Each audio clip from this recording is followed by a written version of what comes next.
Après avoir, tout au long de cet exposé, examiné en détail la déclaration sur la liberté religieuse, il est maintenant temps de prendre du recul afin d'avoir une meilleure vue d'ensemble de celle-ci. En comprenant mieux la structure de ce document et les liens qui unissent chacune de ses parties entre elles, vous réaliserez à quel point ce qu'il contient, loin d'être le fruit du hasard, est l'aboutissement d'une réflexion parfaitement calculée. Dignitatis Humanae se divise premièrement en deux types de discours différents et remplissant chacun un rôle précis. Vous pouvez apercevoir sur votre écran surligné en jaune les démonstrations fallacieuses d'intégrité. Elles servent, comme vous le savez désormais, à diluer les hérésies pour les rendre moins choquantes, à gagner notre confiance pour nous faire baisser notre garde et, bien évidemment, à alimenter la confusion pour empêcher quiconque de déceler la supercherie moderniste. En somme, les démonstrations fallacieuses d'intégrité constituent un excellent moyen de mélanger l'erreur et la vérité pour neutraliser toute résistance et nous faire accepter plus facilement l'inacceptable. Comprenez bien que ce qui fait l'essence d'une démonstration fallacieuse d'intégrité n'est pas le fait de recourir à la vérité pour servir des intérêts obscurs, mais plutôt la volonté de faire étalage de son honnêteté, quel que soit le moyen de s'y prendre. C'est pourquoi, dans cette catégorie ne rentrent pas uniquement les affirmations véridiques, mais également les mensonges faussement vertueux, les nobles intentions dont la secte moderniste se contrefiche en réalité, ou encore, par exemple, les propos catholiques mais dissimulant un double sens hérétique. Tel est par exemple le cas au paragraphe 10, où il est écrit qu'un régime de liberté religieuse contribue de façon notable à favoriser un état de choses dans lequel l'homme peut être sans entrave invité à la foi chrétienne, peut l'embrasser de son plein gré et la confesser avec ferveur pendant toute sa vie. Bien que cette affirmation soit absolument fausse, elle constitue bel et bien une démonstration fallacieuse d'intégrité, car l'objectif premier des modernistes, en s'exprimant ainsi, est d'exhiber faussement leur désir d'annoncer l'Évangile et d'œuvrer au salut des âmes. En rouge vient ensuite tout ce qui touche à la nature même de la liberté religieuse et à ses implications concrètes en société. Les propos surlignés dans cette couleur constituent le cœur et l'âme de Dignitatis Humanae. Autrement dit, c'est ce type de texte qui nous révèle tout ce que nous avons besoin de savoir sur la doctrine moderniste. Le reste ne sert qu'à se jouer de nous. Vous devriez maintenant comprendre que dans le carnaval de l'enfer, je n'ai, sauf exception, fait qu'ignorer les passages en jaune qui n'ont aucune véritable importance pour me concentrer sur ce qui concernait réellement la liberté religieuse. Contrairement à ce que certains pseudo-conservateurs malhonnêtes voudraient vous faire croire, je n'ai à aucun moment travesti la vérité en dissimulant certains extraits, mais n'ai fait au contraire que l'isoler pour mieux la faire ressortir. C'est d'ailleurs ce que nous, sédévacantistes, faisons toujours lorsque nous critiquons l'idéologie de la Rome néo-protestante. Nous ignorons son verbiage inutile et sans impact dans le monde réel, c'est-à-dire le texte en jaune, pour dénoncer les idées philosophiques toxiques et conséquences épouvantables qui résultent du conciliabule Vatican II.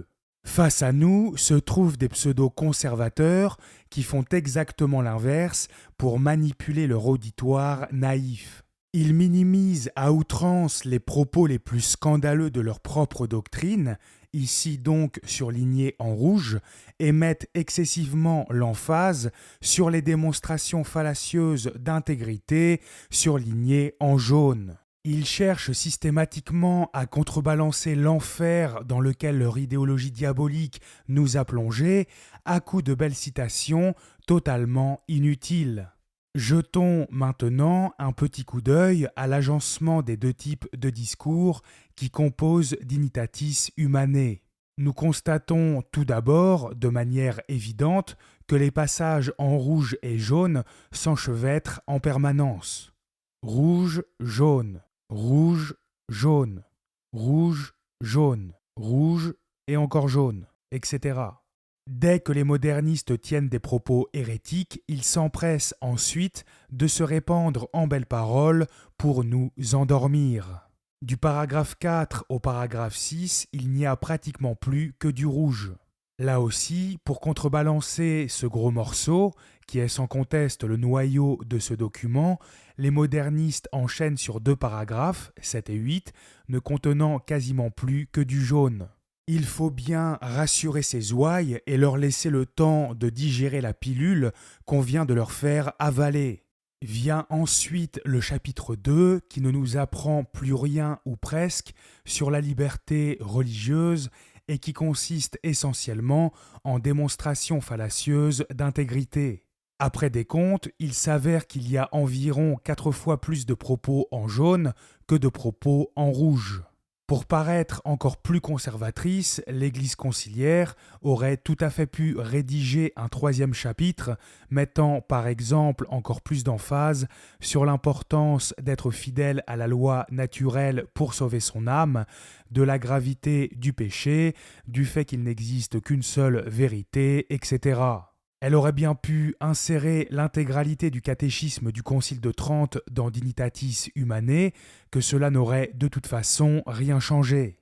Une déclaration longue de 10 000 pages, dont 99,99999% du contenu serait parfaitement catholique, n'aurait pas empêché les conséquences désastreuses engendrées par les passages surlignés en rouge et que les modernistes se sont empressés de faire appliquer dans la société. Les pseudo-conservateurs auraient, de plus, été ravis d'avoir encore plus de matière à nous opposer. Certains d'entre eux se seraient probablement plongés dans cette montagne de paperasse inutile en se donnant pour mission de découvrir la si mystérieuse herméneutique de la continuité. Ce double discours permanent, Saint Pie X le dénonçait déjà en 1907 dans l'encyclique Pascendi condamnant le modernisme. Ce qui jettera plus de jour encore sur ces doctrines des modernistes, c'est leur conduite qui y est pleinement conséquente. À les entendre, à les lire, on serait tenté de croire qu'ils tombent en contradiction avec eux-mêmes, qu'ils sont oscillants et incertains. Loin de là, tout est pesé, tout est voulu chez eux, mais à la lumière de ce principe que la foi et la science sont l'une et l'autre étrangères. Telle page de leur ouvrage pourrait être signée par un catholique, tournez la page, vous croyez lire un rationaliste. Écrivent-ils l'histoire, nulle mention de la divinité de Jésus-Christ, montent-ils dans la chair sacrée, ils la proclament hautement. Historiens, ils dédaignent père et concile, catéchistes, ils les citent avec honneur. Saint Pie X affirme que, dans un ouvrage rédigé par un moderniste, une page pourrait être signée par un catholique, tandis que la suivante pourrait l'être par un rationaliste, c'est-à-dire par un infidèle, reniant la doctrine catholique et imputant toute chose à des phénomènes naturels. Force est de constater que nous observons le même phénomène dans Dignitatis Humanae, à la différence qu'il ne s'agit pas ici d'une page sur 2, mais d'un extrait sur 2. Prenez tel passage en jaune et vous croyez lire un frère dans la foi. Lisez celui d'après et vous croyez lire un laïciste athée pour qui toutes les religions se valent. Écrivent-ils, Paul VI et ses complices, la politique de l'Occident à travers les textes en rouge, ils se fichent royalement de la divinité de Jésus-Christ, qu'ils réduisent au rang des idoles dans l'ordre juridique de la société. Veulent-ils se faire passer pour des chrétiens, ils proclament hautement cette même divinité dans les extraits surlignés en jaune. Et que diraient donc, encore une fois, les pseudo-conservateurs pour défendre leur maître moderniste et dissimuler leurs terribles crimes ? Mais non, vous racontez n'importe quoi. Les modernistes ne nient pas du tout la divinité de notre Seigneur Jésus-Christ. La preuve, ils montent dans la chair sacrée et la proclament hautement. Je n'ai, de plus, pas cessé tout au long de cet exposé de montrer à quel point Dignitatis Humanae affirmait tout et son contraire. La loi de Dieu est la norme suprême de la vie humaine, mais n'importe qui a le droit suprême d'enfreindre la loi de Dieu. Il n'y a qu'une seule vraie religion, mais tous les cultes permettent de s'ordonner à Dieu.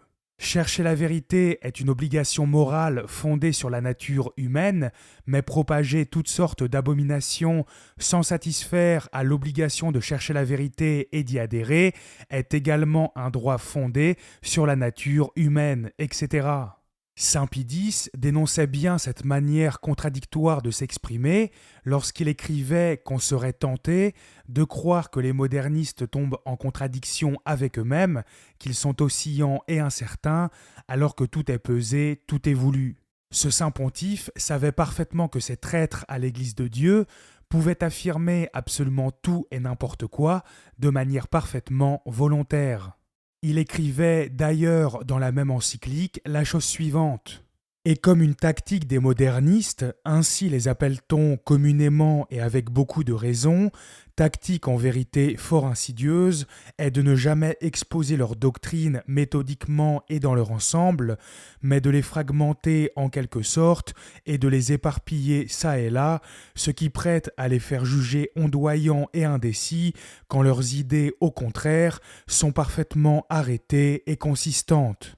Saint Pie va jusqu'à parler de tactique et ne craint pas d'affirmer que les modernistes éparpillent volontairement leur doctrine. Il est évident que seuls des gens malhonnêtes agissent ainsi, car une telle manière de se comporter est le propre de ceux qui cherchent à manipuler leurs semblables.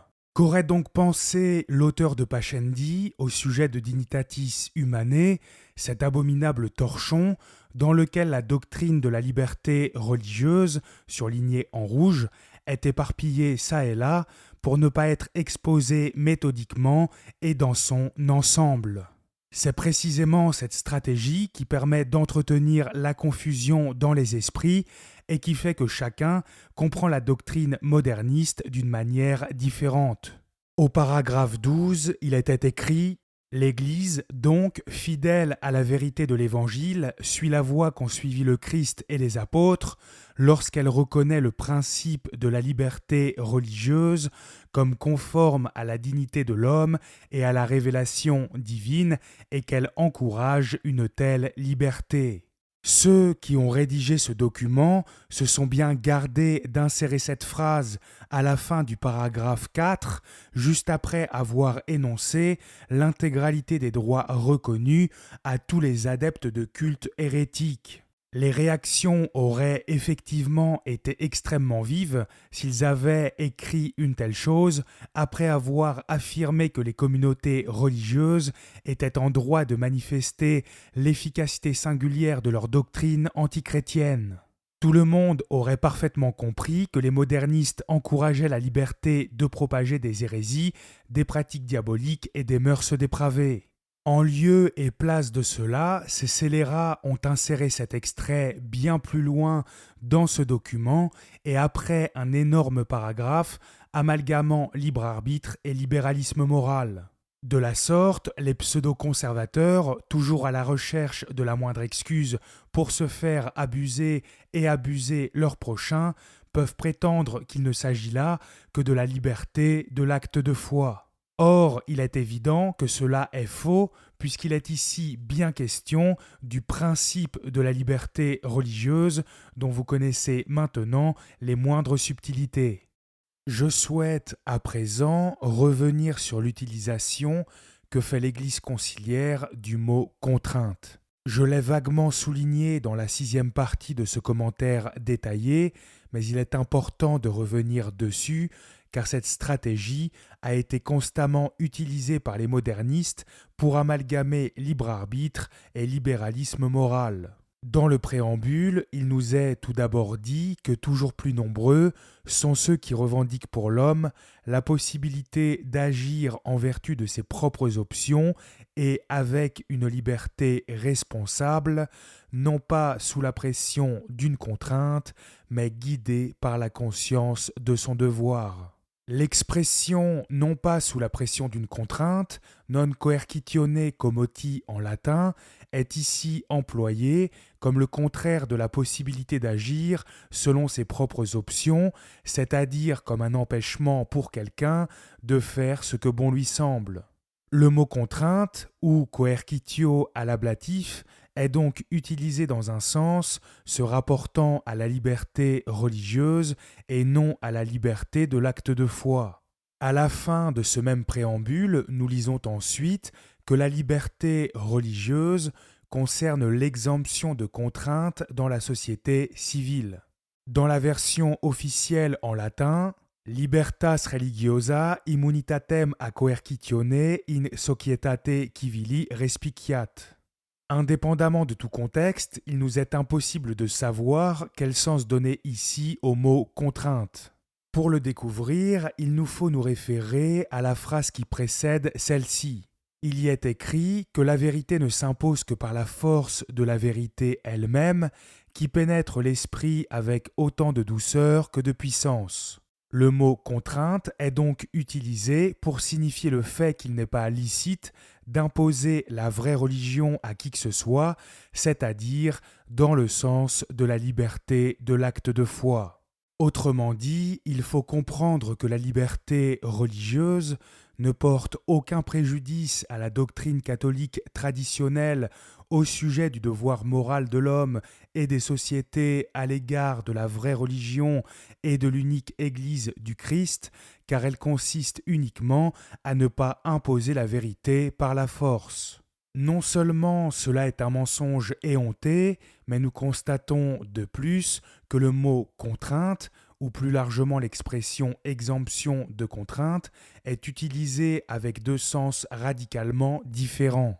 J'insiste sur le fait qu'il s'agit en latin des mots immunitas et coercitio. Dans le paragraphe 2, cette exemption de contrainte, ou littéralement immunité de contrainte, immunitas a coercitione en latin, est définie comme le fait de ne pas être forcé d'agir contre sa conscience, mais également comme le fait de ne pas être empêché d'agir selon sa conscience, en privé comme en public, seul ou associé à d'autres. Après une démonstration fallacieuse d'intégrité qui ne sert à rien si ce n'est à nous rassurer, il est précisé que le droit à cette exemption de toute contrainte demeure pour ceux-là même qui ne satisfont pas à l'obligation de chercher la vérité et d'y adhérer.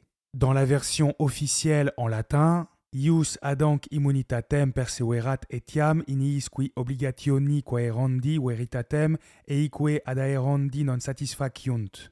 Je précise bien qu'il s'agit ici aussi du mot immunitas. L'expression exemption de contrainte est ainsi définie dans ce paragraphe comme le fait de ne pas se voir imposer la vérité par la force, de ne pas être empêché d'agir selon sa conscience même erronée, et enfin, comme le fait de ne pas être empêché de faire le mal de façon volontaire, puisqu'animé d'intentions mauvaises. On constate donc que le mot contrainte amalgame ici purement et simplement la liberté de l'acte de foi et la liberté de tous les abus. Au paragraphe 4, il est à nouveau fait mention de la liberté religieuse comme d'une absence de contrainte. La liberté ou absence de toute contrainte en matière religieuse qui revient aux individus doit aussi leur être reconnue lorsqu'ils agissent ensemble. Dans la version officielle en latin, libertas seu immunitas a coercitione in re religiosa, quae singulis personis competit, etiam ipsis in communi agentibus agnoscanda est. Remarquez bien la présence de ces mots, immunitas a coercitione. Il est encore précisé un peu plus bas que les communautés religieuses sont en droit de jouir de cette absence de contrainte qui leur permettrait de vivre selon leurs propres normes et de jouir d'un ensemble de droits complètement délirants. Dans la version officielle en latin, is igitur communitatibus iure debetur immunitas. Le mot immunitas est bien employé ici aussi, ce qui prouve de rechef qu'il fait bien référence à l'ensemble des prérogatives concédées par Dignitatis Humanae à toutes les fausses religions. L'expression absence de contrainte est donc ici aussi bien utilisée dans le sens de libéralisme moral.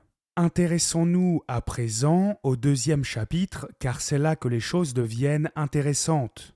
Dans le paragraphe 10, une affirmation en rouge se détache nettement du reste du texte. Il est donc pleinement conforme au caractère propre de la foi qu'en matière religieuse soit exclue toute espèce de contrainte de la part des hommes.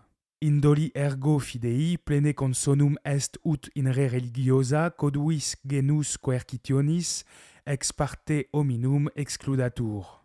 Alors que l'Église conciliaire employait précédemment le mot coercitio pour désigner la liberté de tous les abus, elle l'utilise maintenant dans un passage qui ne fait pourtant que traiter de la liberté de l'acte de foi. Cette conclusion sophistique mélange ainsi ces deux notions pour nous faire, une fois encore, accepter plus facilement le libéralisme moral si cher à son cœur.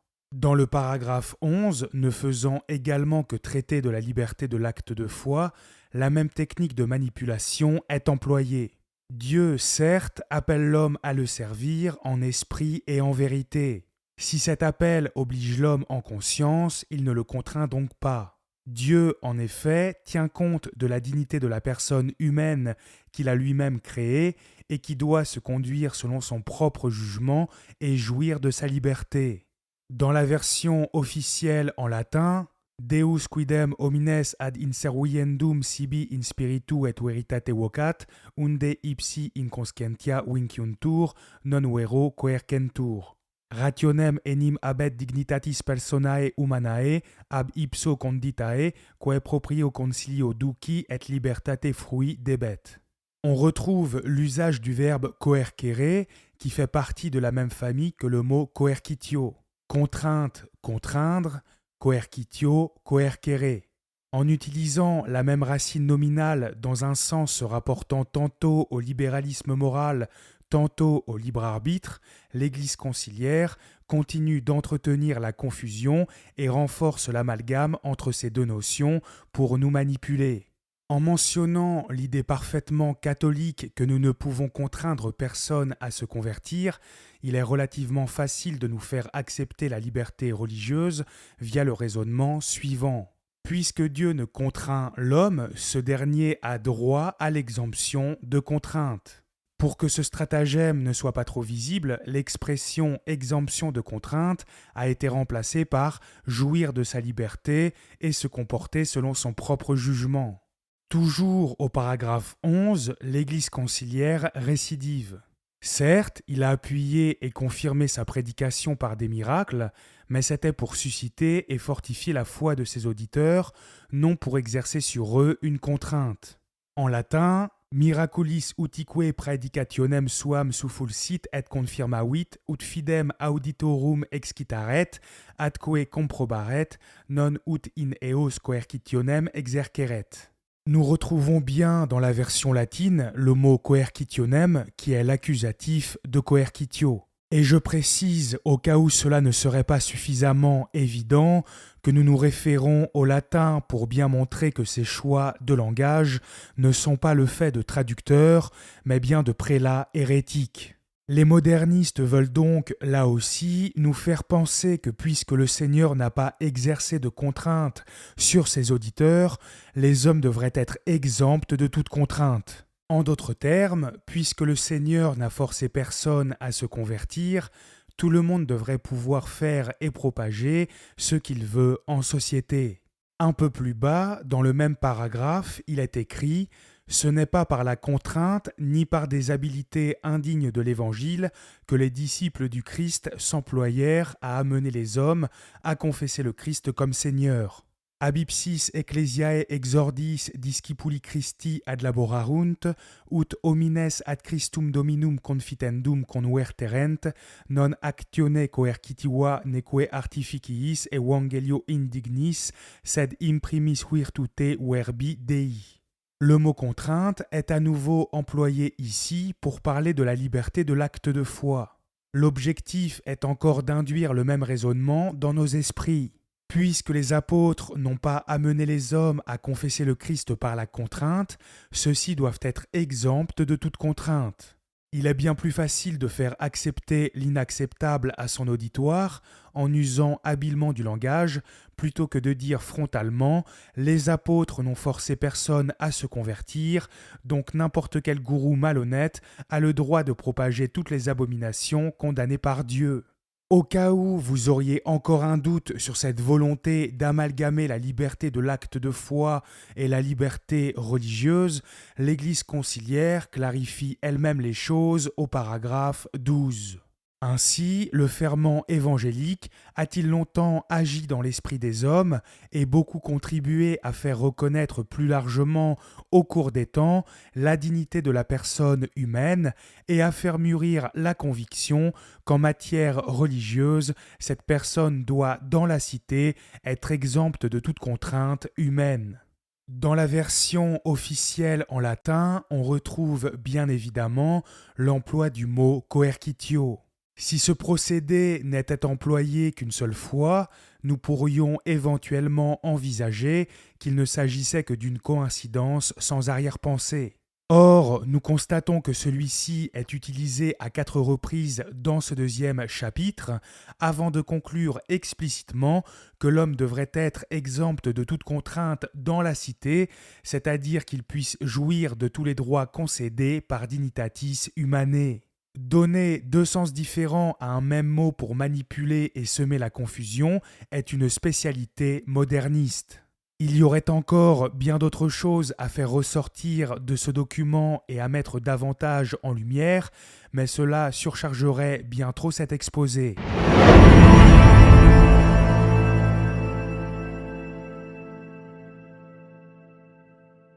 En traitant de cette liberté religieuse, était-il écrit dans le préambule, le conciliabule Vatican II entendait développer la doctrine des souverains pontifes les plus récents sur les droits inviolables de la personne humaine et l'ordre juridique de la société.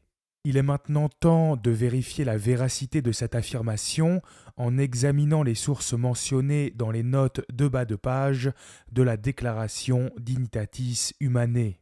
Il convient tout d'abord de remarquer que sur 38 notes de bas de page, 29 n'ont strictement aucun rapport avec la doctrine moderniste. Ces 29 notes, toutes contenues dans le chapitre 2, ne font qu'agrémenter des démonstrations fallacieuses d'intégrité sans la moindre importance. Il nous suffira donc de passer en revue les 9 notes restantes qui, comme nous le verrons, n'ont là aussi pas toujours un rapport évident avec la liberté religieuse. La note numéro 1 nous renvoie à la première phrase de ce document. La dignité de la personne humaine est, en notre temps, l'objet d'une conscience toujours plus vive. Cet extrait ne concerne ni la nature de la liberté religieuse, ni ses implications concrètes en société. Quand bien même de tels propos seraient entièrement vrais, une conscience plus aiguë de la dignité humaine ne saurait, quoi qu'il en soit, conférer à l'homme le droit inviolable et suprême de piétiner la loi divine et de propager tout ce que l'Église de Dieu a condamné. Ayant toutefois soutenu que de tels propos étaient ridicules, il me semble nécessaire de vérifier si Pie XII, dans son message radiophonique du 24 décembre 1944, s'est bel et bien exprimé ainsi.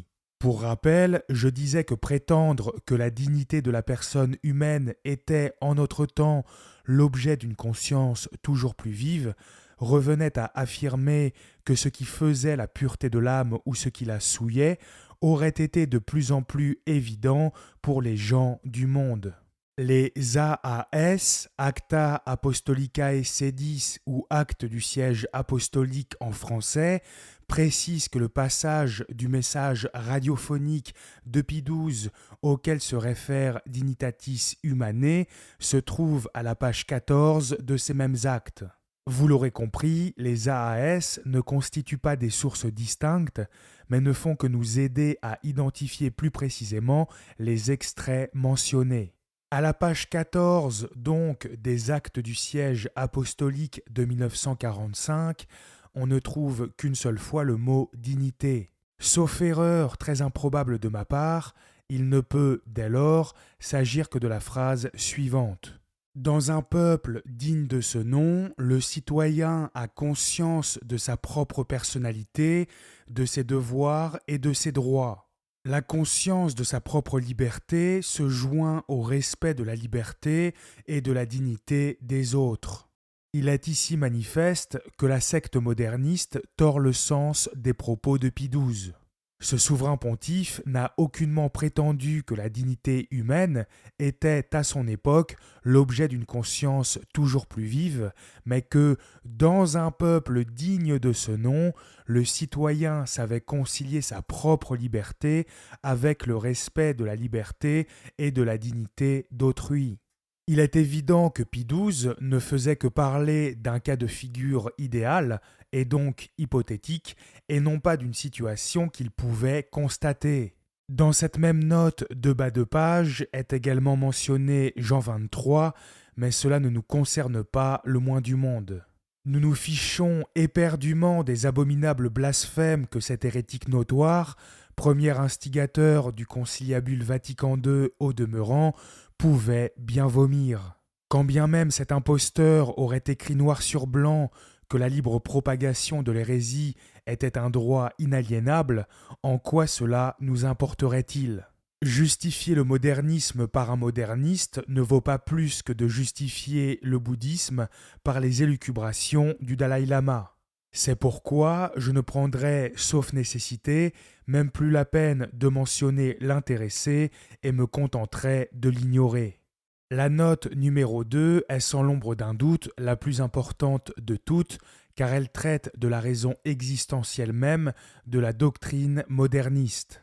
Il déclare en outre que le droit à la liberté religieuse a son fondement réel dans la dignité même de la personne humaine, telle que l'on fait connaître la parole de Dieu et la raison elle-même. La première source sérieuse mentionnée pour attester d'une telle chose est un message radiophonique de Pie XII datant cette fois-ci du 24 décembre 1942. Nous devrions croire que ce souverain pontife n'aurait rien trouvé de mieux à faire un soir de réveillon que de prêcher la corruption de la foi et des mœurs à la radio. Les AAS nous indiquent qu'il s'agit du passage suivant. Qui veut que l'étoile de la paix se lève et se repose sur la société, concourt, pour sa part, à rendre à la personne humaine la dignité qui lui a été conférée par Dieu dès l'origine. Qu'il promeuve le respect et l'exercice pratique des droits fondamentaux de la personne, à savoir le droit à maintenir et à développer la vie corporelle, intellectuelle et morale, en particulier le droit à une formation et à une éducation religieuse. Le droit au culte de Dieu privé et public, y compris l'action charitable religieuse. Le droit en principe au mariage et à l'obtention de sa fin. Le droit à la société conjugale et domestique. Le droit au travail comme moyen indispensable à l'entretien de la vie familiale. Le droit au libre choix d'un état de vie et donc aussi de l'état sacerdotal et religieux. Le droit à l'usage des biens matériels dans la conscience des devoirs propres et des limitations aussi sociales. Il est on ne peut plus évident que Pie XII, en parlant du droit à une formation et à une éducation religieuse, ou encore du droit au culte de Dieu privé et public, n'entendait parler que de la religion catholique. La preuve en est que dans ce même message radiophonique, il disait un peu plus loin la chose suivante. Qui veut que l'étoile de la paix se lève et se repose sur la société, qu'il défende l'indissolubilité du mariage, qu'il procure à la famille, cellule irremplaçable du peuple, espace, lumière, repos, afin qu'elle puisse remplir sa mission, de transmettre une nouvelle vie et d'élever les enfants dans un esprit conforme à ses convictions religieuses personnelles et vraies.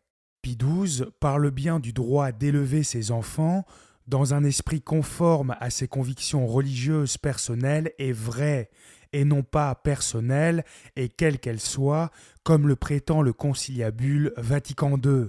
Plus bas encore, Pie XII nous dit que l'Église ne peut pas renoncer à proclamer devant ses enfants et à la face du monde entier les lois fondamentales inviolables, à les protéger contre toute déformation, contre toute obscurité, contre toute corruption, contre toute erreur ou contre toute fausse interprétation. Comment donc ce pape, après avoir reconnu qu'une telle chose revenait à bafouer les lois inviolables de Dieu, aurait-il pu approuver la liberté de propager toutes les hérésies possibles et imaginables ?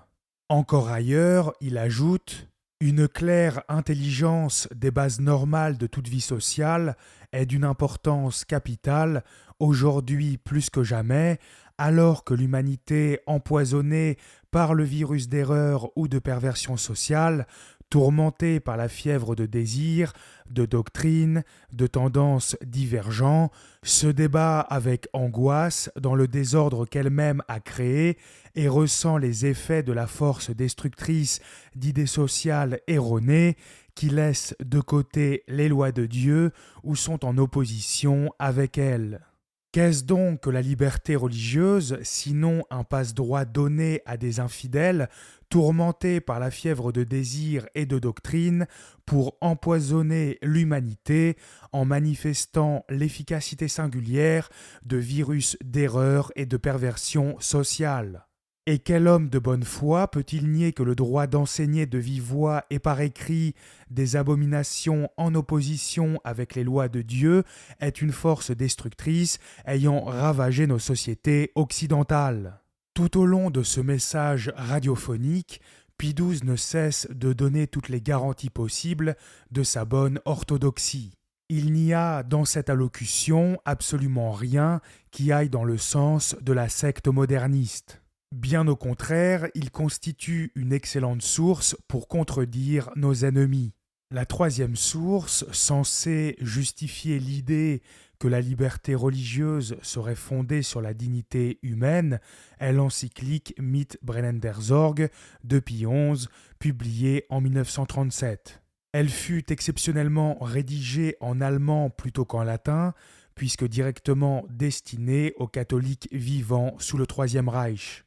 Les AAS nous indiquent qu'il s'agit du passage suivant.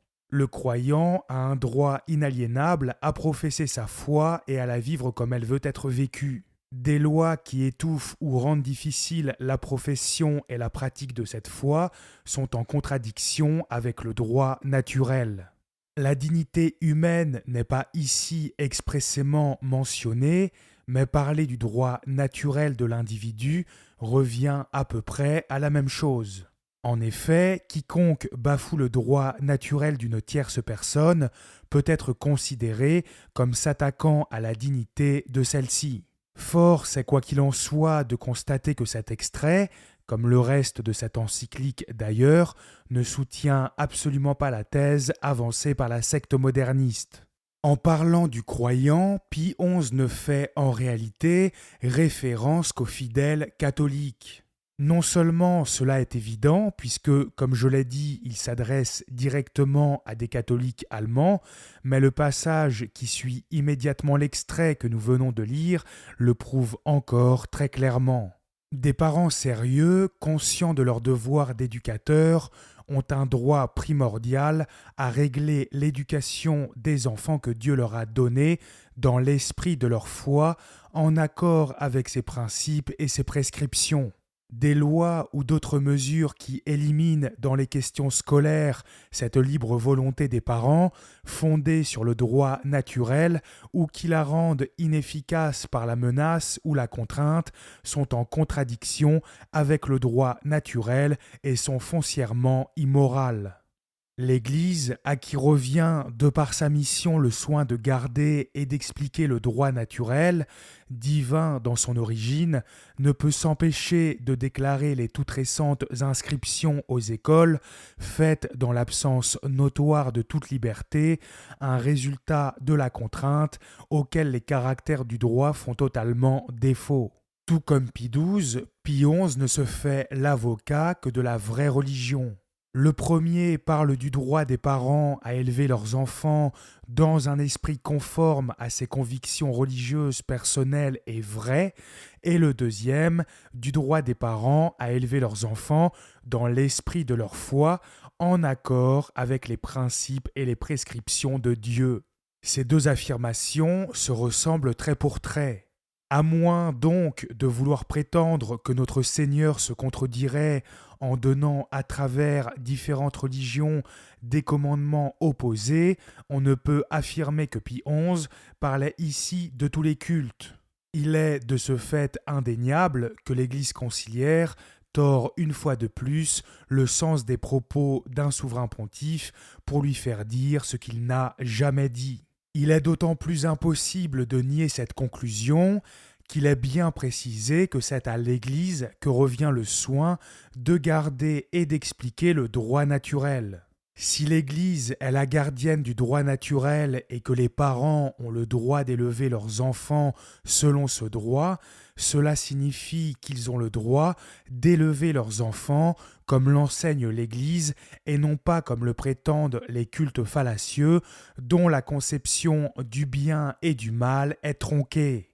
De plus, et cet argument est sans doute le plus évident de tous, comment Pie XI aurait-il pu affirmer qu'empêcher les adeptes de fausses religions, en parlant du croyant, de professer leur foi et de la vivre comme elle veut être vécue, aurait été en contradiction avec le droit naturel, alors que tous les cultes fallacieux bafouent tous sans exception la loi naturelle?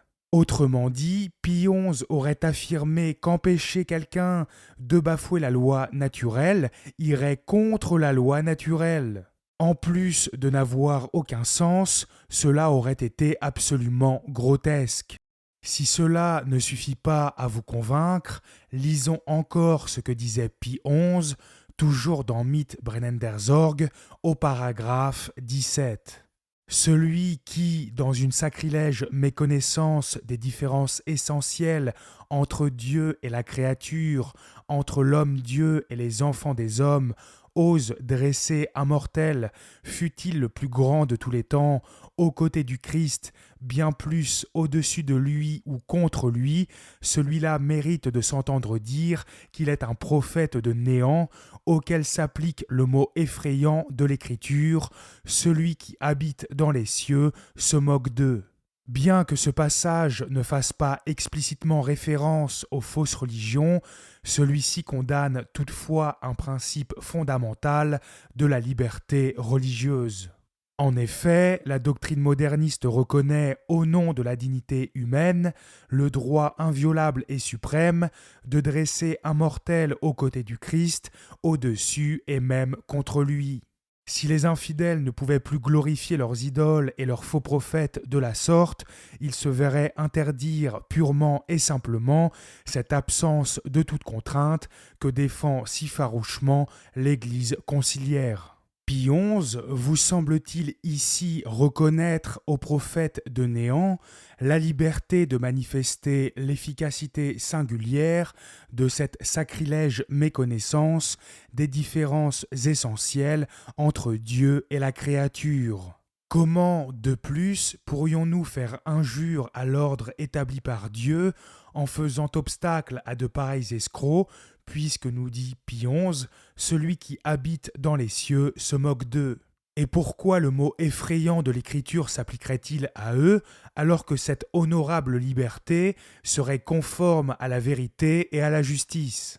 Au paragraphe 33 de cette même encyclique, nous lisons encore Aujourd'hui, la voyant sous la menace de nouveaux dangers et de nouvelles tracasseries, nous disons à cette jeunesse, si quelqu'un voulait vous annoncer un évangile autre que celui que vous avez reçu sur les genoux d'une pieuse mère, des lèvres d'un père croyant ou par l'enseignement d'un éducateur fidèle à son Dieu et à son Église, qu'il soit anathème. Pie XI réitère ici l'anathème formulé par saint Paul, l'apôtre censé nous avoir transmis à la suite du Christ la doctrine de la secte moderniste. L'anathème est au sens juridique une formule d'excommunication, mais étymologiquement parlant, il s'agit d'une sentence de condamnation. Là encore, comment donc Pie XI aurait-il pu approuver la liberté de manifester l'efficacité singulière d'un autre évangile, d'un autre message venant du ciel, tout en condamnant sévèrement ceux qui auraient usé de cette même liberté? En agissant de la sorte, ce pape se serait rendu coupable de complicité et aurait participé, à l'instar de Paul VI, à la damnation d'innombrables âmes. La quatrième et dernière source, accompagnant la note numéro 2, est l'encyclique Libertas Praestantissimum de Léon XIII. Celle-ci ne doit pas vous être étrangère, puisque je l'ai déjà citée dans le Carnaval de l'Enfer, du fait qu'elle condamne la liberté religieuse. Les actes de Léon XIII, qui jouent ici le même rôle que les AAS, nous indiquent qu'il s'agit de l'extrait suivant. Une autre liberté que l'on proclame aussi bien haut est celle qu'on nomme liberté de conscience. Que si l'on entend par là que chacun peut indifféremment, à son gré, rendre ou ne pas rendre un culte à Dieu, les arguments qui ont été donnés plus haut suffisent à le réfuter. Mais on peut l'entendre aussi en ce sens que l'homme a dans l'État le droit de suivre d'après la conscience de son devoir la volonté de Dieu et d'accomplir ses préceptes sans que rien ne puisse l'en empêcher.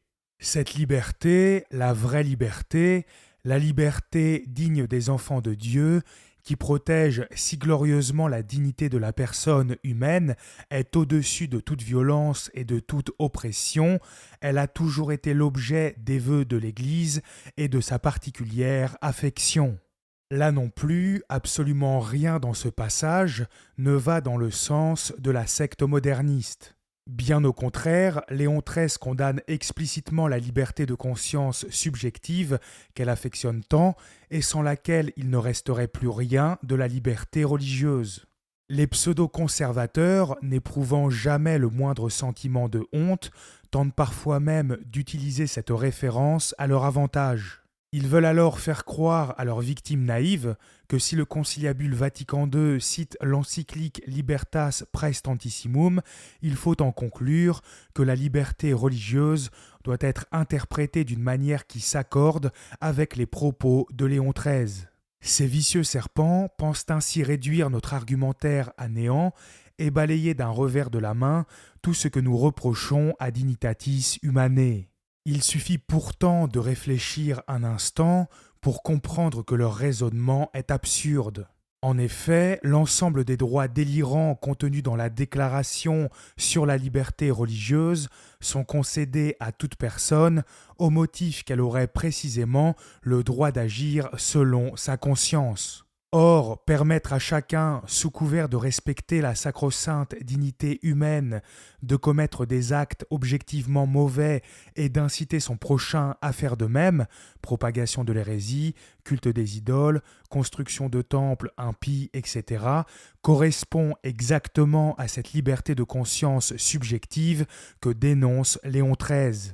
Je rappelle de plus que la secte moderniste reconnaît l'intégralité des droits reconnus dans Dignitatis Humanae, même à ceux-là qui ne satisfont pas à l'obligation de chercher la vérité et d'y adhérer. Peu importe donc que la déclaration conciliaire reconnaisse le droit d'agir selon sa conscience, dans le sens où l'entendait Léon XIII, puisqu'elle reconnaît de toute manière le droit d'agir en trahissant sa conscience. Cela achève ainsi de prouver que les pseudo-conservateurs racontent, comme à leur habitude, absolument n'importe quoi. Enfin, mentionnons pour le plaisir quelques extraits supplémentaires de Libertas Praestantissimum et qui achèveront de prouver que Léon XIII condamnait très clairement la liberté religieuse du conciliabule Vatican II. Examinons cette liberté, si contraire à la vertu de religion, la liberté des cultes, comme on l'appelle, liberté qui repose sur ce principe qu'il est loisible à chacun de professer telle religion qui lui plaît ou même de n'en professer aucune. C'est pourquoi offrir à l'homme la liberté dont nous parlons, c'est lui donner le pouvoir de dénaturer impunément le plus saint des devoirs, de le déserter, abandonnant le bien immuable pour se tourner vers le mal. Ce qui, nous l'avons dit, n'est plus la liberté, mais une dépravation de la liberté et une servitude de l'âme sans l'abjection du péché. Envisagée au point de vue social, cette même liberté veut que l'État ne rende aucun culte à Dieu ou n'autorise aucun culte public, que nulle religion ne soit préférée à l'autre, que toutes soient considérées comme ayant les mêmes droits, sans même avoir égard au peuple, lors même que ce peuple fait profession de catholicisme. Mais pour qu'il en fût ainsi, il faudrait que vraiment la communauté civile n'eût aucun devoir envers Dieu ou qu'en ayant, elle pût impunément s'en affranchir, ce qui est également et manifestement faux. Le vrai, le bien, on a le droit de les propager dans l'État avec une liberté prudente afin qu'un plus grand nombre en profite. Mais les doctrines mensongères, peste la plus fatale de toutes pour l'esprit, mais les vices qui corrompent le cœur et les mœurs, il est juste que l'autorité publique emploie à les réprimer avec sollicitude afin d'empêcher le mal de s'étendre pour la ruine de la société. La note numéro 3 nous renvoie à l'extrait suivant de Dignitatis Humanae. De par son caractère même, en effet, l'exercice de la religion consiste avant tout en des actes intérieurs, volontaires et libres par lesquels l'homme s'ordonne directement à Dieu. De tels actes ne peuvent être ni imposés ni interdits par aucun pouvoir purement humain. Si cet extrait ne concernait que notre foi, celui-ci serait bien entendu irréprochable. Néanmoins, il est évident que, dans une déclaration faite pour justifier la libre propagation de toutes les hérésies, cette assertion ne doit pas s'entendre uniquement du catholicisme. La conclusion qui suit immédiatement ce passage le prouve indiscutablement. Si la secte moderniste affirmait que l'on ne pouvait faire injure à l'ordre établi par Dieu qu'en refusant le libre exercice de la vraie religion, la liberté religieuse n'existerait pas davantage que le scandale qu'elle a occasionné. Cette entité malfaisante prétend donc bel et bien que les actes religieux provenant de cultes fallacieux permettraient de s'ordonner directement à Dieu. La seule source sérieuse qui nous est proposée pour défendre ce mensonge invraisemblable ne provient ni plus ni moins que de la somme théologique du grand saint Thomas d'Aquin lui-même. Saint Thomas, qui, je le rappelle, plaidait en faveur de la conversion forcée des hérétiques et de leur mise à mort quand nécessaire. Vouloir s'appuyer sur lui pour justifier un libéralisme moral totalement débridé est, dès lors, tout aussi stupide que de vouloir s'appuyer sur Saint Pie X pour défendre le modernisme. Dignitatis Humanae nous renvoie à l'article 4 de la question 91 de la Prima Secundae intitulée « Existe-t-il une loi divine ?» Dans cet article, saint Thomas nous dit « C'est par la loi que l'homme est guidé pour accomplir ses actes propres en les ordonnant à la fin ultime. » Donc, si l'homme n'était ordonné qu'à une fin proportionnée à sa capacité naturelle, il n'aurait pas besoin de recevoir du côté de sa raison un principe directeur supérieur à la loi naturelle et à la loi humaine qui en découle. Mais parce que l'homme est ordonné à la fin de la béatitude éternelle qui dépasse les ressources naturelles des facultés humaines, comme on l'a dit, il était nécessaire qu'au-dessus de la loi naturelle et de la loi humaine, il y eut une loi donnée par Dieu pour diriger l'homme vers sa fin. À aucun moment dans cet article, et je vous encourage à le lire dans son intégralité pour le vérifier, il n'est fait mention pour s'ordonner à Dieu d'actes religieux, mais uniquement de la loi divine.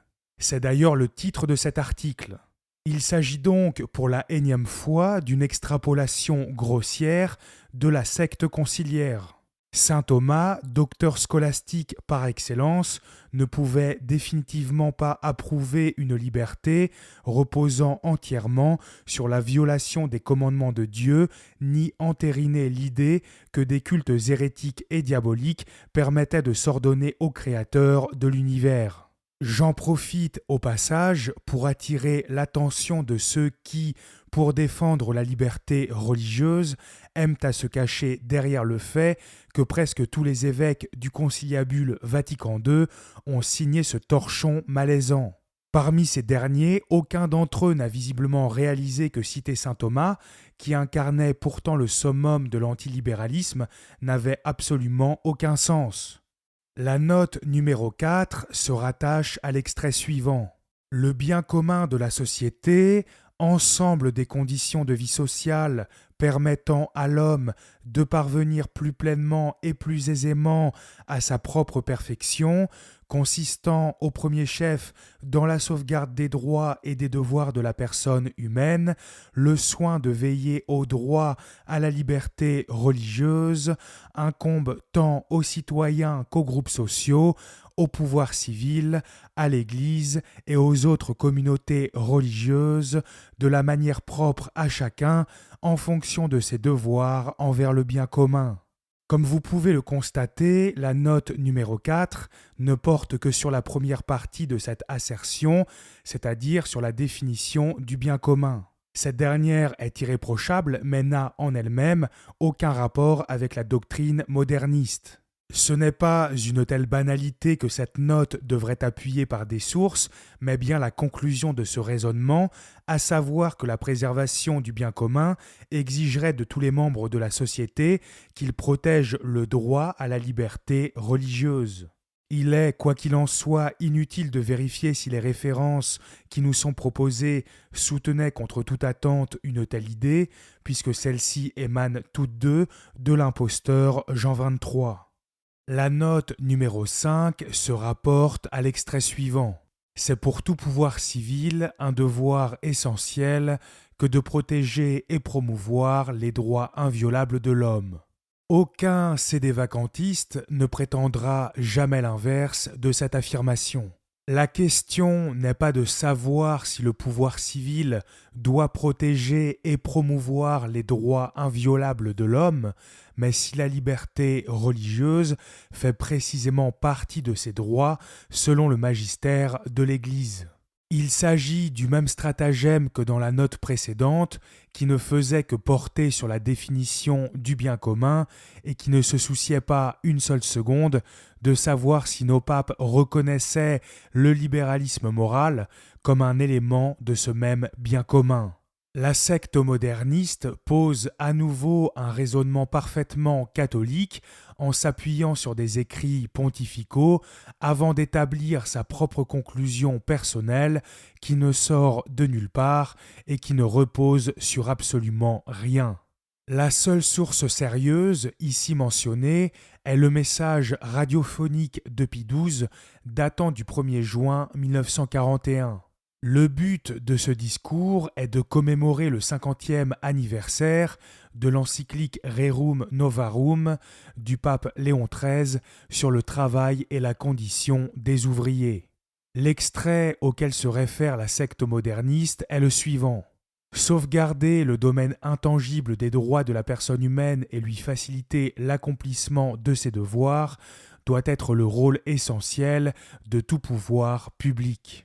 Où est-il au juste écrit que la liberté de propager des hérésies, des pratiques diaboliques et des mœurs infâmes constituerait des droits inviolables que le pouvoir civil devrait protéger et promouvoir? Citer Pie XII pour légitimer un libéralisme moral dégénéré ne peut dès lors relever que de la calomnie. Cela est d'autant plus vrai que dans ce même message radiophonique, Pie XII mentionne les droits auxquels il fait référence.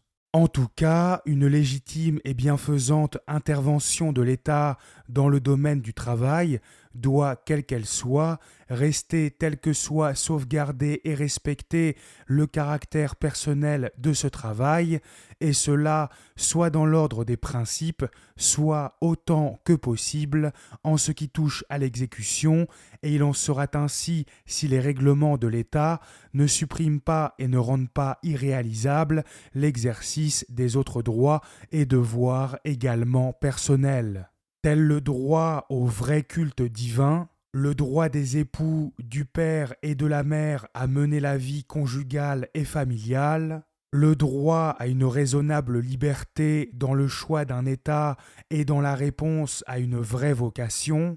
Ce dernier droit personnel, s'il en fut de l'esprit humain, est droit très haut quand s'y joignent les droits supérieurs et imprescriptibles de Dieu et de l'Église, comme dans le choix et la réalisation des vocations sacerdotales et religieuses.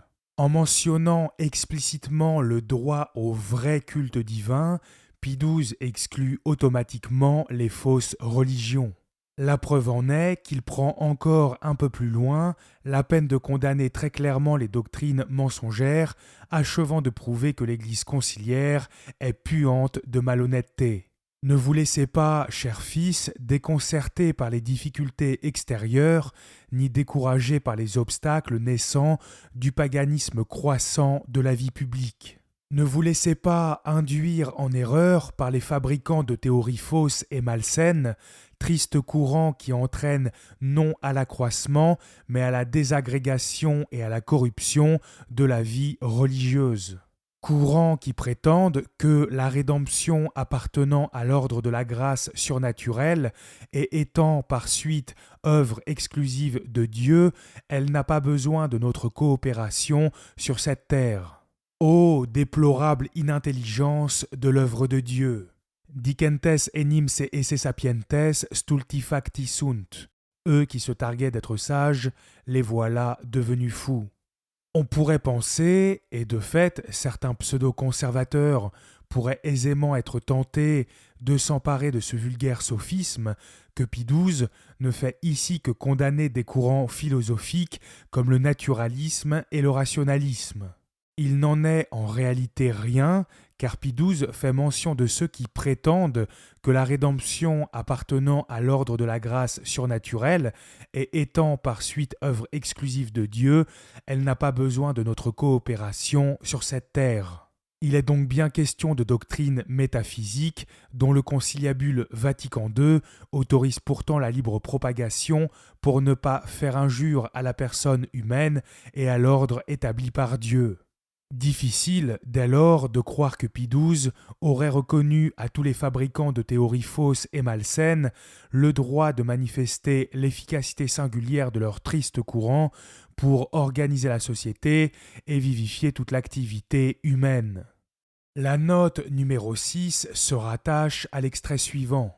Le pouvoir civil doit donc, par de justes lois et autres moyens appropriés, assumer efficacement la protection de la liberté religieuse de tous les citoyens et assurer des conditions favorables au développement de la vie religieuse, en sorte que les citoyens soient à même d'exercer effectivement leurs droits et de remplir leurs devoirs religieux, et que la société elle-même jouisse des biens de la justice et de la paix découlant de la fidélité des hommes envers Dieu et sa sainte volonté. Si les AAS ne précisaient pas l'endroit exact où se trouvait l'extrait auquel fait appel Dignitatis Humanae, j'aurais été bien incapable de le trouver par moi-même, tant celui-ci diffère de l'assertion que tente de justifier la secte moderniste. La référence indiquée pour justifier ce passage absurde provient ironiquement de l'encyclique Immortale Dei, elle aussi déjà citée dans le Carnaval de l'enfer, puisqu'elle condamne explicitement la liberté religieuse. Œuvre immortelle du Dieu de miséricorde, l'Église, bien qu'en soi et de sa nature, elle ait pour but le salut des âmes et la félicité éternelle, est cependant, dans la sphère même des choses humaines, la source de tant et de tels avantages qu'elle n'en pourrait procurer de plus nombreux et de plus grands, lors même qu'elle eût été fondée surtout et directement en vue d'assurer la félicité de cette vie. Partout, en effet, où l'Église a pénétré, elle a immédiatement changé la face des choses et imprégné les mœurs publiques, non seulement de vertus inconnues jusqu'alors, mais encore d'une civilisation toute nouvelle. Tous les peuples qui l'ont accueillie se sont distingués par la douceur, l'équité et la gloire des entreprises. La secte moderniste tente d'attribuer à Léon XIII cette idée lamentable que la protection de la liberté religieuse conduirait les hommes à une plus grande fidélité envers Dieu et sa sainte volonté, que le libéralisme moral et religieux permettrait à la société de jouir des biens de la justice et de la paix. Or, Léon XIII, toujours dans Immortale Dei, ne fait que mentionner les avantages conséquents que procure l'Église là où elle prospère librement. Il ne parle donc que de la vraie religion et certainement pas des cultes fallacieux. Ce pontife ne pouvait, dans tous les cas, pas envisager le libéralisme moral de Paul VI comme une solution acceptable à la liberté de l'Église, puisqu'il le condamnait lui-même dans la même encyclique. Citons donc quelques extraits de ce document qui achèveront de prouver pour la énième fois à quel point nous avons affaire à des voyous malhonnêtes. Mais ce pernicieux et déplorable goût de nouveauté que vit naître le XVIe siècle, après avoir d'abord bouleversé la religion chrétienne, bientôt par une pente naturelle, passa à la philosophie et de la philosophie à tous les degrés de la société civile. C'est à cette source qu'il faut faire remonter ces principes modernes de liberté effrénée, rêvés et promulgués parmi les grandes perturbations du siècle dernier, comme les principes et les fondements d'un droit nouveau, inconnu jusqu'alors et sur plus d'un point en désaccord non seulement avec le droit chrétien, mais avec le droit naturel. De même, la liberté de penser et de publier ses pensées, soustraite à toute règle, n'est pas de soi un bien dont la société est à se féliciter, mais c'est plutôt la source et l'origine de beaucoup de maux.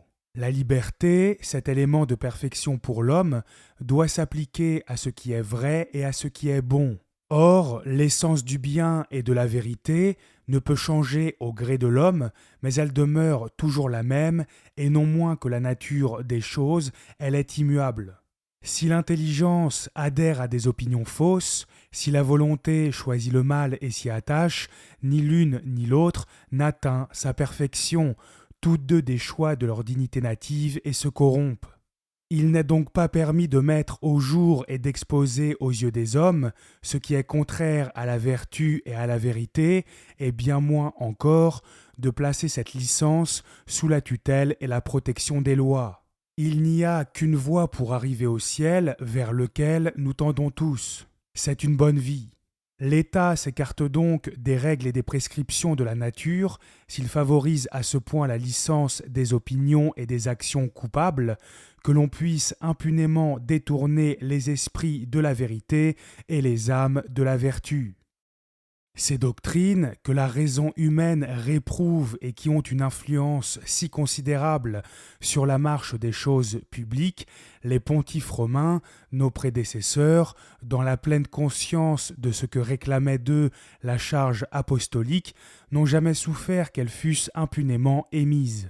C'est ainsi que dans sa lettre encyclique Mirarivos du 15 août 1832, Grégoire XVI, avec une grande autorité doctrinale, a repoussé ce que l'on avançait dès lors qu'en fait de religion, il n'y a pas de choix à faire, que chacun ne relève que de sa conscience et peut, en outre, publier ce qu'il pense et ourdir des révolutions dans l'État. De la même manière, Pie IX, chaque fois que l'occasion s'en présenta, a condamné les fausses opinions les plus en vogue, et ensuite il en fit faire un recueil, afin que dans un tel déluge d'erreurs, les catholiques eussent une direction sûre. De ces décisions des souverains pontifes, il faut absolument admettre que l'origine de la puissance publique doit s'attribuer à Dieu et non à la multitude, que le droit à l'émeute répugne à la raison, que ne tenir aucun compte des devoirs de la religion ou traiter de la même manière les différentes religions n'est permis ni aux individus ni aux sociétés, que la liberté illimitée de penser et d'émettre en public ses pensées ne doit nullement être rangée parmi les droits des citoyens, ni parmi les choses dignes de faveur et de protection. Pour la même raison, l'Église ne peut approuver une liberté qui engendre le dégoût des plus saintes lois de Dieu et secoue l'obéissance qui est due à l'autorité légitime.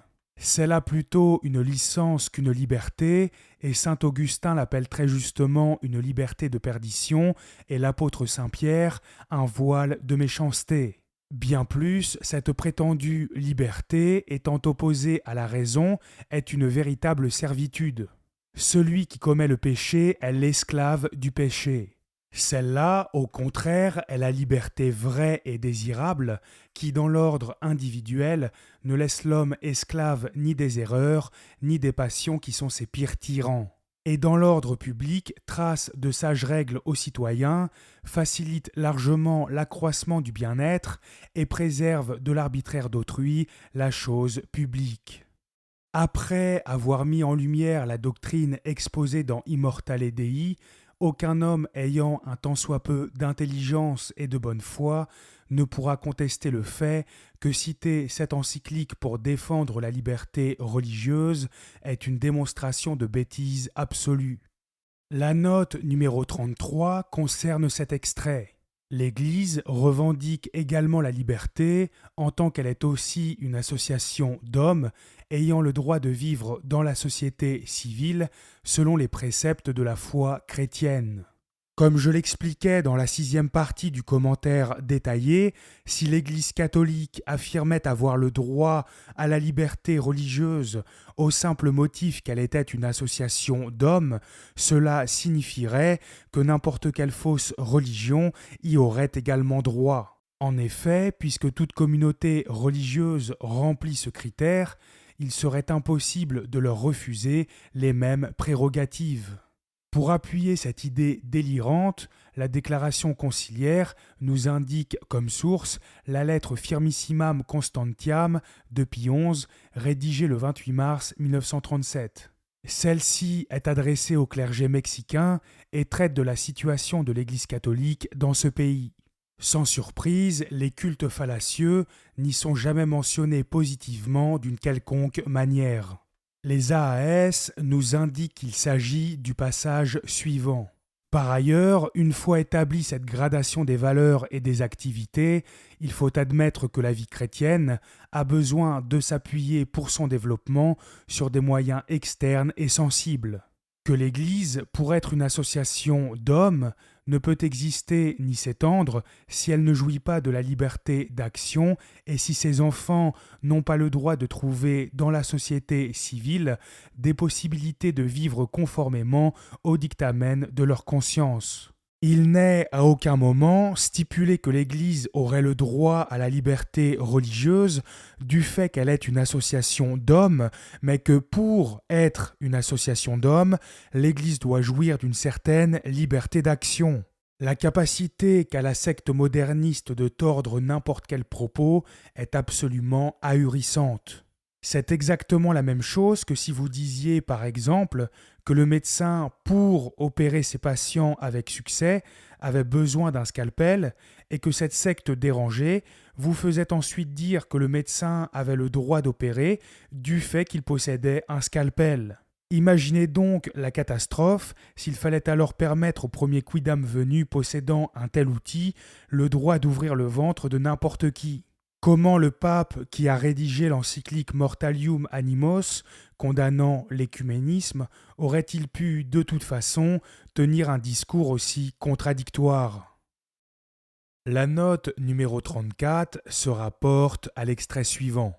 Dès lors, là où existe un régime de liberté religieuse non seulement proclamé en parole ou seulement sanctionné par des lois, mais mise effectivement et sincèrement en pratique, là se trouvent enfin fermement assurées à l'Église les conditions de droit et de fait de l'indépendance nécessaire à l'accomplissement de sa divine mission, indépendance que les autorités ecclésiastiques ont revendiquée dans la société avec de plus en plus d'insistance. La source invoquée pour justifier cet extrait est le discours Kyriéché de Pie XII, tenu le 6 décembre 1953 aux juristes catholiques italiens. Dans ce discours, que j'ai déjà cité là encore dans le Carnaval de l'Enfer, puisqu'il condamne la liberté religieuse, Pie XII rappelle quelques vérités essentielles quant à la bonne gouvernance d'un État et notamment de l'attitude qui doit être la sienne à l'égard du mal moral et religieux. Grâce aux AAS, nous comprenons qu'il s'agit du passage suivant. Les concordats sont pour elle, c'est-à-dire l'Église, une expression de la collaboration entre l'Église et l'État.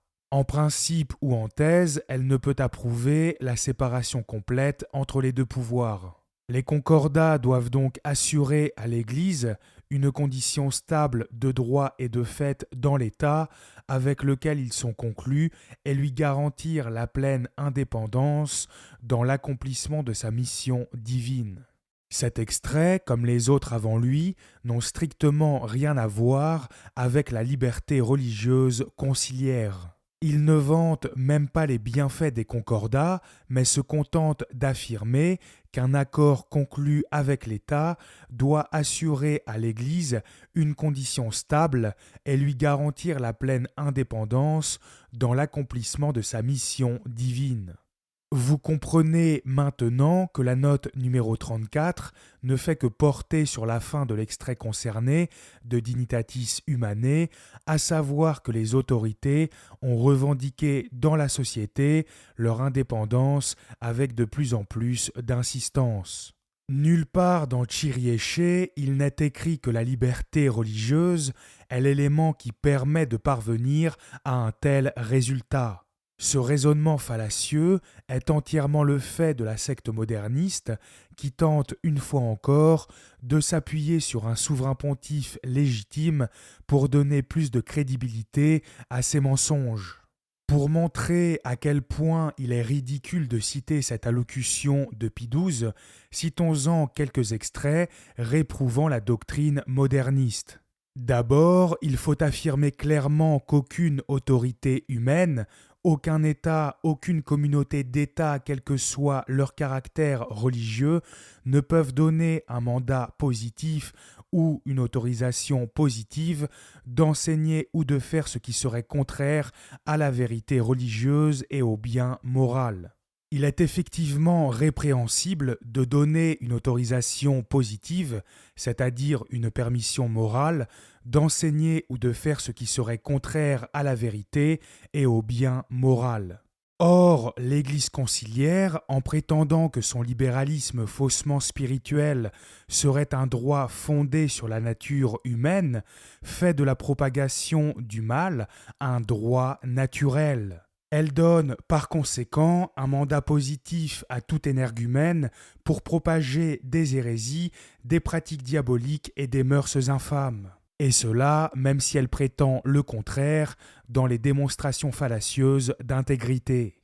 Pie XII poursuit en disant « Un mandat ou une autorisation de ce genre n'aurait pas force obligatoire et resterait inefficace. Aucune autorité ne pourrait les donner parce qu'il est contre nature d'obliger l'esprit et la volonté de l'homme à l'erreur et au mal, ou de considérer l'un et l'autre comme indifférents.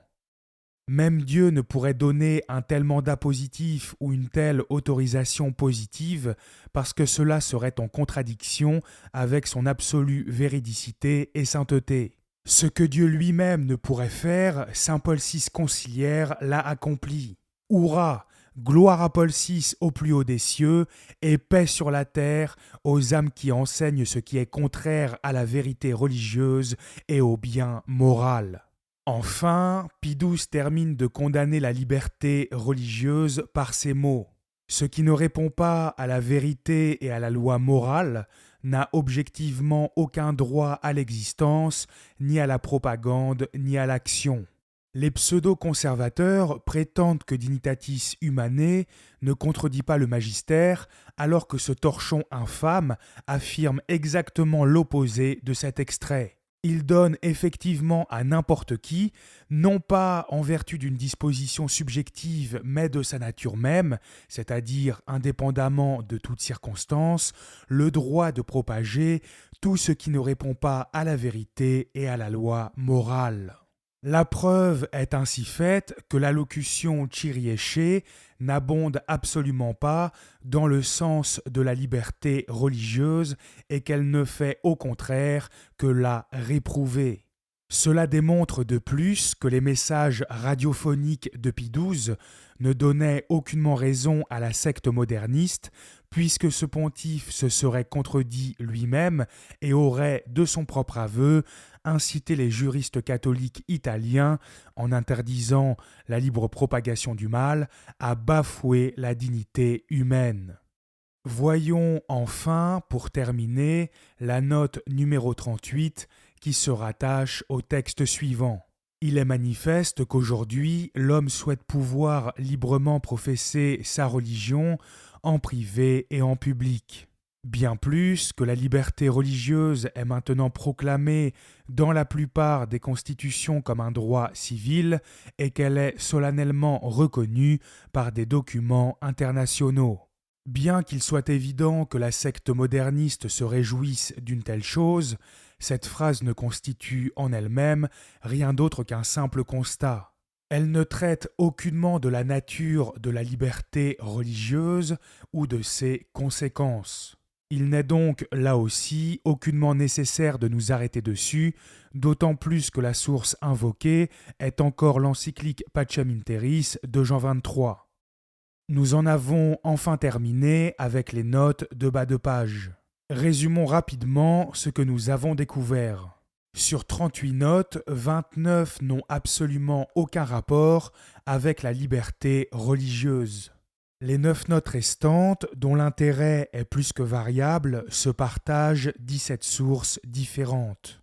8 d'entre elles, soit presque la moitié, viennent de Jean XXIII ou de Paul VI. Elles n'ont, de ce fait, pas la moindre valeur.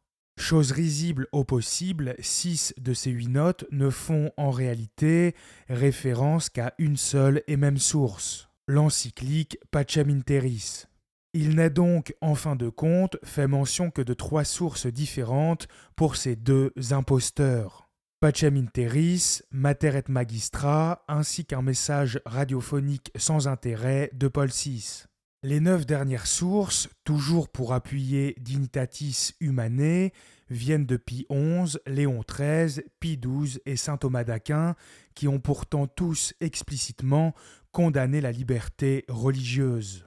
Ces 9 sources ont toutes été tordues pour leur faire dire ce que leurs auteurs n'ont jamais voulu dire.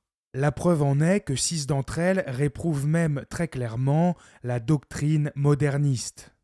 En conclusion, l'Église conciliaire échoue lamentablement à démontrer, alors qu'elle le prétendait pourtant dans le préambule, que les souverains pontifes ayant précédé le conciliabule Vatican II auraient affirmé l'existence du droit naturel de faire et d'inciter son prochain à faire tout ce que la loi divine condamne.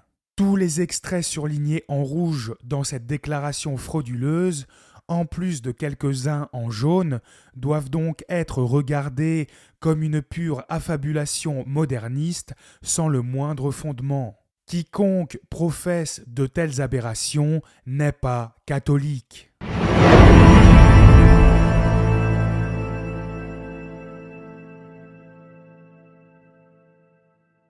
Le 7 décembre 1968, soit 3 ans jour pour jour après la promulgation de Dignitatis Humanae, Paul VI déclara « L'Église se trouve à une heure d'inquiétude, d'autocritique, on dirait même d'autodémolition.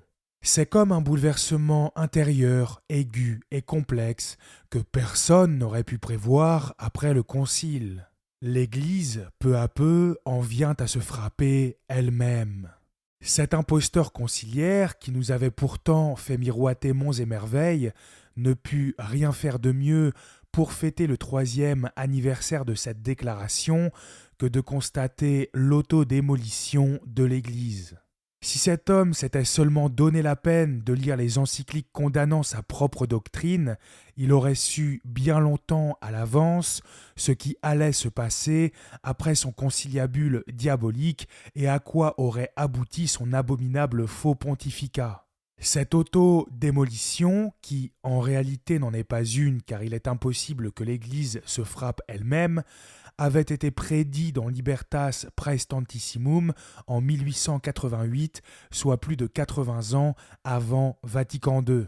Paul VI, ce grand défenseur de la dignité humaine devant les hommes, s'étonnait et jouait les innocents alors qu'il œuvra, pour reprendre les mots de Léon XIII, à la propagation du mal pour la ruine de la société. Si Paul VI lui-même avoue d'ailleurs que son conciliabule n'a eu pour effet que l'auto-démolition de l'Église, il n'y a aucune raison de s'y attacher. N'est-ce pas notre Seigneur Jésus-Christ qui nous a dit de juger un arbre à ses fruits? Quiconque prétend être chrétien, qu'il observe donc la parole de son maître. Le 29 juin 1972, c'est-à-dire 7 ans environ après la promulgation de Dignitatis Humanae, ce même Paul VI déclara encore: « Devant la situation de l'Église d'aujourd'hui, nous avons le sentiment que par quelques fissures, la fumée de Satan est entrée dans le peuple de Dieu. Nous voyons le doute, l'incertitude, la problématique, l'inquiétude, l'insatisfaction, l'affrontement. On n'a plus confiance dans l'Église. Mais qui donc a fait entrer la fumée de Satan dans le peuple de Dieu, sinon cet impie qui piétina la doctrine catholique qu'il avait juré de défendre ? Comment cet hypocrite pouvait-il espérer que les chrétiens aient encore confiance dans l'Église alors qu'il l'accusait d'avoir bafoué la dignité humaine pendant 2000 ans, d'avoir persécuté des innocents et de s'être trouvé à la remorque de la franc-maçonnerie pendant plusieurs siècles ? Ces fissures ne sont que les mensonges de l'Église conciliaire répandus par tous ces prélats hérétiques qui ont trahi notre Seigneur et qui nous ont volontairement menés à l'abattoir. Saint Pie X affirmait que le modernisme était l'égout collecteur de toutes les hérésies. Cette description ne correspond-elle pas parfaitement à Dignitatis Humanae, qui rassemble toutes les abominations avant d'en légitimer la propagation ? Cette déclaration, quintessence même du modernisme, est le fruit pourri arrivé à maturité que les fils du diable avaient déjà semé au XIXe siècle dans les rangs du clergé. Pour être en pleine communion avec l'Église conciliaire, nous devrions reconnaître le droit inviolable et suprême d'empoisonner les âmes et la société. Cela signifie tout simplement que pour être en pleine communion avec cette Rome néo-protestante, nous devrions être en pleine communion avec le diable lui-même. Jamais un catholique digne de ce nom ne fléchira le genou devant le chef de cette ONG pseudo-mystique. Si vous, catholiques conciliaires, approuvez la liberté religieuse, comme le font tous les francs-maçons, les anticléricaux et les gauchistes en tout genre, posez-vous une simple question. Si, au jour du jugement dernier, ceux-là seront à la gauche du Seigneur, de quel côté serez-vous donc ? Vous avez désormais le choix. Faire comme les pharisiens, qui crurent en Jésus mais qui le cachèrent pour ne pas être rejetés, ou combattre avec les vrais disciples du Christ et porter votre croix. Faites très attention que cette parole de l'Évangile ne finisse éternellement gravée au fer rouge dans vos consciences. Pour eux s'accomplit la prophétie d'Isaïe qui dit « Vous entendrez de vos oreilles et vous ne comprendrez point. Vous verrez de vos yeux et vous ne verrez point. Car le cœur de ce peuple s'est épaissi et ils sont durs d'oreilles et ils ferment leurs yeux. de peur que leurs yeux ne voient, que leurs oreilles n'entendent, que leur cœur ne comprenne, qu'ils ne se convertissent et que je ne les guérisse. Sous vos pieds se trouve l'enfer, prêt à vous engloutir tout entier. Ce que vous choisirez sur terre résonnera dans votre éternité.